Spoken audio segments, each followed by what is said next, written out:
સુરતમાં એક સામાન્ય બાબતમાં બોલાચાલી થયા બાદ એક યુવકની પથ્થર મારીને હત્યા કરી દેવામાં આવતા અફરાતફરી મચી ગઈ છે। ત્યારે કડોદરા પોલીસે આ હત્યામાં સંડોવાયેલા બિહારી ક્લીનરની ધરપકડ કરી છે। અંદ્રોલી ગામમાં મજૂરી કામ કરતા એક રાજસ્થાની યુવક અને ત્યાંથી પસાર થઈ રહેલી એક ટ્રકમાં ક્લીનર તરીકે ફરજ બજાવતા બિહારી યુવક વચ્ચે કોઈ અજ્ઞાત બાબતે બોલાચાલી થઈ હતી। જોતામાં આ બોલાચાલી ઉગ્ર ગાળાગાળીમાં ફેરવાઈ ગઈ હતી અને બંને વચ્ચે ભારે ઝઘડો શરૂ થયો હતો। આ હિંસક ઝઘડા દરમિયાન આવેશમાં આવીને બિહારી યુવકે રાજસ્થાની યુવકના માથાના ભાગે પથ્થરનો જોરદાર ફટકો મારી દીધો હતો। પથ્થર વાગવાને કારણે રાજસ્થાની યુવક લોહીલુહાણ થઈને જમીન પર ઢળી પડ્યો હતો અને તેને માથામાં ગંભીર ઈજા પહોંચી હતી।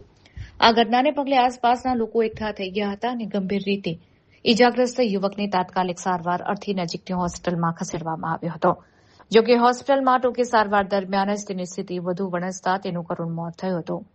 આ ઘાતકી બનાવ અંગે કડોદરા જીઆઈડીસી પોલીસને જાણ કરવામાં આવતા પોલીસ કાફલો ઘટનાસ્થળે પહોંચ્યો હતો।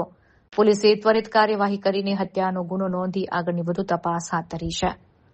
ટેકનિકલ સોર્સ અને તપાસના આધારે પોલીસે ગણતરીના કલાકોમાં જ આરોપી બિહારી યુવકની ધરપકડ કરી લીધી છે અને તેની સામે કાયદેસરની કાર્યવાહી શરૂ કરી છે।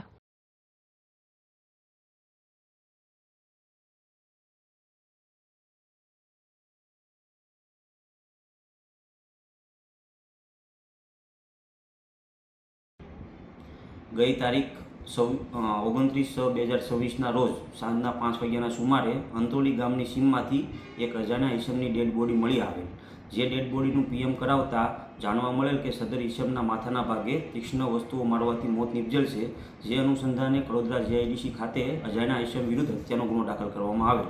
સદર ગુનો શોધી કાઢવા માટે પોલીસ મહાનિરીક્ષક શ્રી પ્રેમવીરસિંહ સાહેબ તથા પોલીસ અધિક્ષક શ્રી રાજેશ ગઢિયા સાહેબ સુરતનાઓએ સૂચના અને માર્ગદર્શન આપેલ। જે અનુસંધાને કડોદરા જીઆઈડીસી તથા એલસીબીની અલગ અલગ ટીમો બનાવી અને ચોક્કસ દિશામાં ટીમ વર્ક હાથ ધરેલ। દરમિયાન શંકાસ્પદ ઈસમ રોશનકુમાર અનિલકુમાર મિશ્રાનાઓ રહે બિહારનાઓ મળી આવતા તેઓની યુક્તિથી પૂછપરછ કરતા પોતે શ્રી શ્યામ એક્સપ્રેસ નામના ટ્રાન્સપોર્ટમાં ક્લીનર તરીકે કામ કરતા હોય અને કન્ટેનરમાં માલ ભરાયેલ ન હોય, જેથી ફરવા માટે બહાર નીકળેલ।